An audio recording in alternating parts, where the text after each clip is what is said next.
Allez, le dernier match qui va nous intéresser aujourd'hui, c'est Maroc-Croatie. Nouveau 0-0 dans cette Coupe du Monde. Peu d'occasions de chaque côté, on ne va pas se mentir.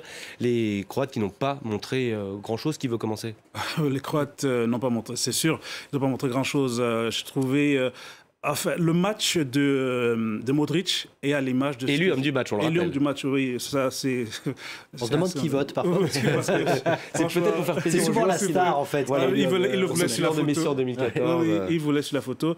Mais le nombre de fautes qu'il a fait prouve bien qu'il aurait pu prendre un carton rouge. Oui, prouve bien qu'il n'a pas été assez défendu et que le Maroc a eu la main mise, enfin, le pied sur le ballon. Qu'est-ce qui cloche? C'est une équipe vieillissante, c'est ça le problème? Alors, par rapport à l'équipe finaliste de 2018, il y a quand même des éléments qui manquent, et notamment en attaque. Je trouve que Mandzukic, qui est un attaquant qui peut marquer des buts, à l'époque on s'en souvient quand il jouait à la Juve et en sélection, il n'a pas vraiment été remplacé. Il n'y a pas un joueur comme ça qui est capable de marquer à chaque rencontre. Et effectivement, Modric vieillit un petit peu, on le voit aussi.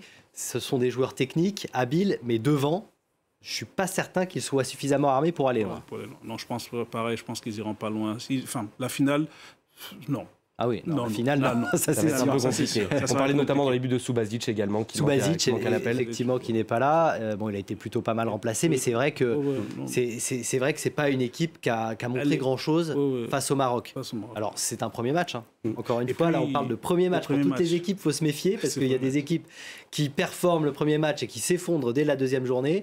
Il y a des équipes qui, au contraire, montent en puissance. Ça sera peut-être le cas de la Croatie, mais il y a quelques manques, notamment offensivement, pour cette équipe. Et puis le Maroc a joué à un niveau qu'on ne lui a pas connu jusque-là, hein, parce qu'à la Coupe d'Afrique des Nations, il n'était pas à ce niveau. Ils sont élevés collectivement aujourd'hui, donc après, il faudra, dans 4 jours, répéter les mêmes types d'efforts.